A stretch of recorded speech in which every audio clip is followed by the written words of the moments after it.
Hi guys, இந்த video இதை பார்த்தீங்கன்னா ஐஃபோன் மேனுஃபேக்சரிங் இந்தியா என்ன ஆச்சு அப்படின்றத பற்றி பார்க்கலாம்.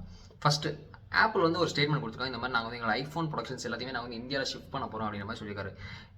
அதுக்கு அடுத்து தான் இந்த வார் சிந்தூர் ஆப்ரேஷன் நடந்து முடிஞ்சது. ஸோ முடிஞ்சதுக்கப்புறம் ட்ரம்ப் போய் ஆப்பிள் சிஇஓ மிஸ்டர் டிம் குக்கை நேரில் பார்த்து, எதுக்காக நீங்கள் வந்து இந்தியாவில் மேனுஃபேக்சரிங் பண்ணி நினைக்கிறீங்க, அமெரிக்காவில் பண்ணலாமே, இந்தியா வந்து ஏற்கனவே வந்து டேக்ஸ் அதிகமாக வாங்குற கண்ட்ரி, ஸோ அப்போ இருக்கிற ஒரு கண்ட்ரியில் போய் எதுக்கு நீங்கள் மேனுஃபேக்சரிங் பண்ணணும், உங்களுக்கும் அது கூட ஆகும் அப்படி இப்படின்ற மாதிரி சொல்லி பிரெயின் வாஷ் பண்ண ட்ரை பண்ணியிருக்காரு.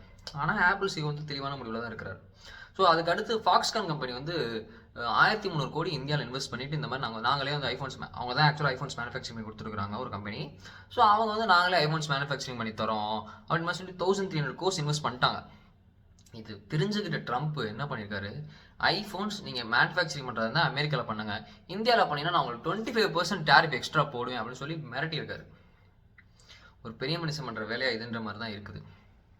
ஏற்கனவே இந்தியா இப்போ தான் கொஞ்சம் கொஞ்சமாக க்ரோயிங் ஸ்டேஜில் இருக்குது. இப்போ தான் ஜப்பானை பீட் பண்ணி 4th பிளேஸ் இன் வேர்ல்டு எக்கனாமியில் வந்துருக்கிறோம். ஸோ அப்படி இருக்கிற ஒரு கண்ட்ரிக்கு வந்து அமெரிக்கா மாதிரி ஒரு பெரிய கண்ட்ரி சப்போர்ட் பண்ணலான்னு பரவாயில்ல, இந்த மாதிரி வந்து முதுகில் குத்தாமல் இருக்கலாம். Okay, let it be. இதில் வந்து ட்ரம்ப் வந்து புட்டினை பார்த்து கமெண்ட் பண்ணுறாரு, ஒரு கிரேசியாக பிஹேவ் பண்ணுறாரு. ஆக்சுவலாக Trump is behaving as a crazy man. So let's wait and watch what happens. So இந்த மாதிரி இன்ஃபர்மேட்டிவ் கண்டென்ட்ஸ்க்கு மறக்காமல் சப்ஸ்கிரைப் பண்ணிடுங்க. பை.